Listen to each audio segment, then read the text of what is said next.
नमस्कार। द देसी अड्डा पर आपका स्वागत है। मैं हूं राकेश तिवारी। देखिए, बिहार के मुख्यमंत्री नीतीश कुमार ने जो बैठक अपने विधायकों, अपने सांसदों और अपने पार्टी के जिलाध्यक्षों के साथ की है, उस बैठक को लेकर बिहार की राजनीति में हलचल है। जितनी चर्चा एनडीए की बैठक को लेकर नहीं है, उससे भी ज्यादा चर्चा इस बात के लिए है कि नीतीश कुमार आखिर अकेले में अपने पार्टी के विधायकों, सांसदों और जिला अध्यक्षों के साथ बैठक किया, तो उसमें आखिर चर्चा क्या हुई, उसमें रणनीति क्या बनी, बिहार की राजनीति में नीतीश कुमार के बैठक का परिणाम क्या होगा, नीतीश कुमार अब क्या करने वाले हैं, नीतीश कुमार क्या एनडीए गठबंधन छोड़ने वाले हैं, या यदि एनडीए गठबंधन में रहने वाले हैं तो किन शर्तों पर रहने वाले हैं और वे किनको अपने रडार पर लिया है। इस तरह की बातों की चर्चा हो रही है। और यदि इस बात की चर्चा हो रही है तो उससे पहले हम जान लेते हैं कि आज जो सुबह में बैठक एनडीए की मुख्यमंत्री आवास पे हुई तो उसमें क्या हुआ। देखिए, अंदर मुख्यमंत्री आवास में बैठक चल रही थी और बाहर इधर एक व्यक्ति हाथ में पुतला लेकर जलाकर अपने आप को भी जलाने का प्रयास किया और पुतला भी जलाया। पुलिस ने हालांकि उसे पकड़ लिया।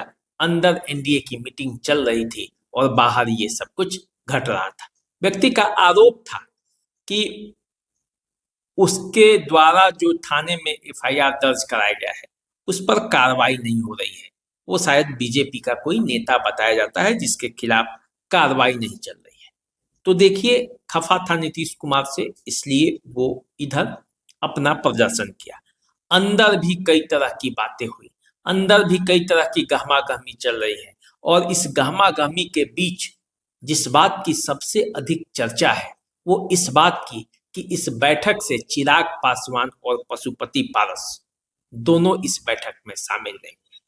पशुपति पारस के बारे में ऐसा कहा जा रहा है कि पशुपति पारस को न्योता ही नहीं मिला था एनडीए के बैठक में शामिल होने के लिए, जबकि चिराग पासवान इस बैठक में पहुंचे ही नहीं।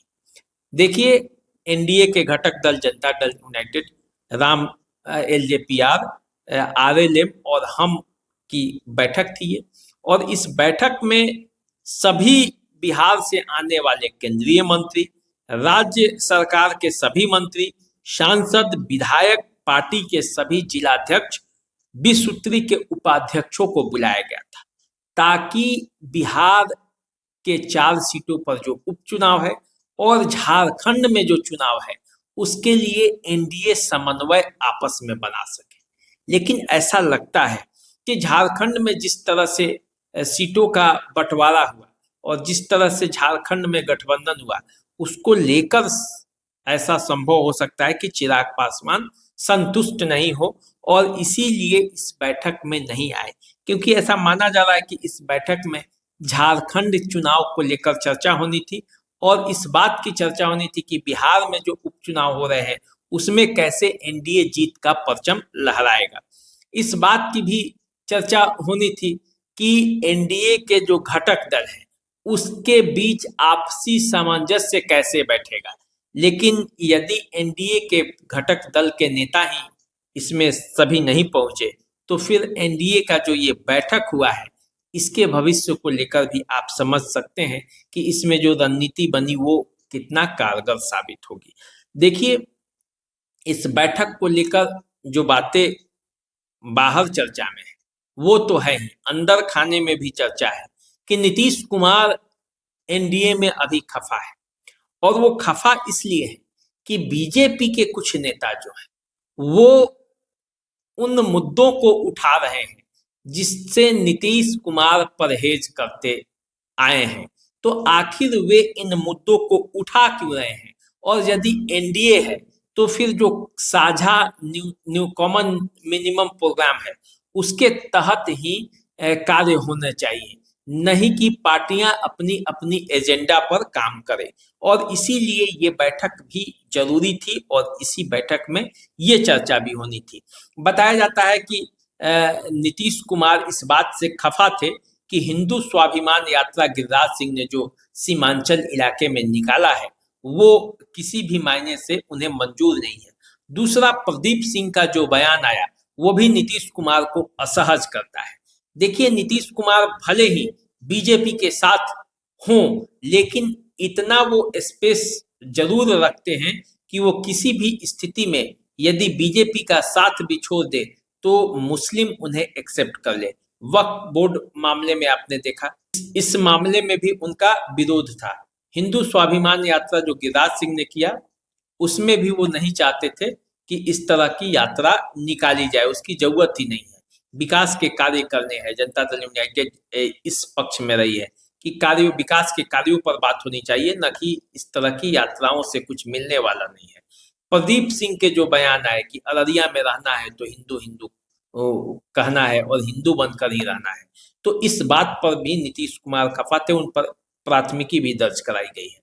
तो ऐसी स्थिति में ये बैठक काफी हंगामेदार और काफी महत्वपूर्ण थी, लेकिन इस बैठक में चिराग पासवान का नहीं आना एक तरह से कोई ना कोई ये संकेत दे रहा है कि मामला पूरी तरह से एनडीए में सब कुछ ठीक नहीं है, क्योंकि बिहार के उपचुनाव के साथ साथ बिहार की भी चर्चा होनी थी और एनडीए एक साझा रणनीति बनानी थी। तो आखिर जब नेता सब मौजूद ही नहीं होंगे तो क्या रणनीति बनेगी। देखिए, एनडीए की जो बैठक हुई और एनडीए में की बैठक में जो निर्णय लिया गया वो क्या उसका फल होगा ये तो आने वाले समय में पता चलेगा। लेकिन नीतीश कुमार ने भी अपने पार्टी के विधायकों, सांसदों, जिलाध्यक्षों की एक बैठक इस मीटिंग के बाद बुलाई और इस बैठक में पार्टी के अंदर क्या तय हुआ इस बात को लेकर अब काफी चर्चा है, क्योंकि ऐसा तो कहा जा रहा है कि ये बैठक जो थी वो इसलिए थी कि बिहार में जनता दल यूनाइटेड किस तरह से कार्य करेगा, किस तरह से अपनी सीटें जीतेगा, बिहार विधानसभा चुनाव में किस तरह का परफॉर्मेंस दिखाएगा, झारखंड में जो मामला है उसे किस तरह से सेटल किया जाएगा।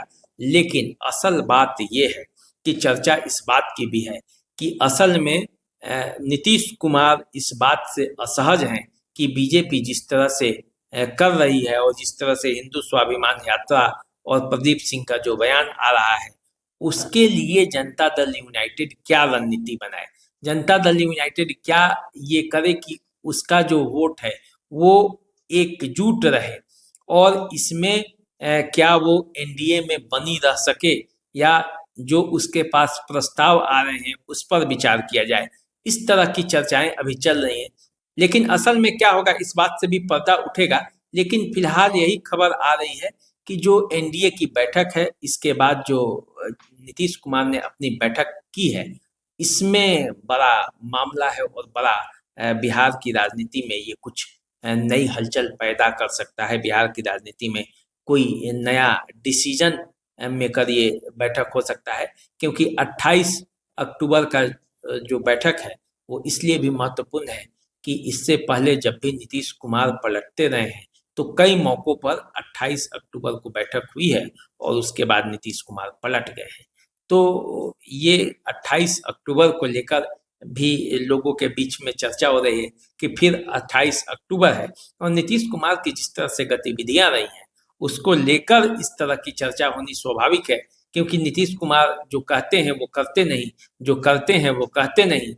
अभी वो कह रहे हैं कि उन्हें एनडीए छोड़कर जाना नहीं है, तो इसलिए लोगों को ये और अंदेशा हो जाता है कि हो सकता है कि नीतीश कुमार एनडीए छोड़ दें। राजगीर भी वो घूम कर आए हैं और जब जब राजगीर वो जाते हैं तब तब नीतीश कुमार कोई खेल कर देते हैं। तो देखिए आगे क्या होता है ये आने वाले समय में पता चलेगा, लेकिन फिलहाल जो जानकारी अभी तक की थी मैंने आपको दे दी।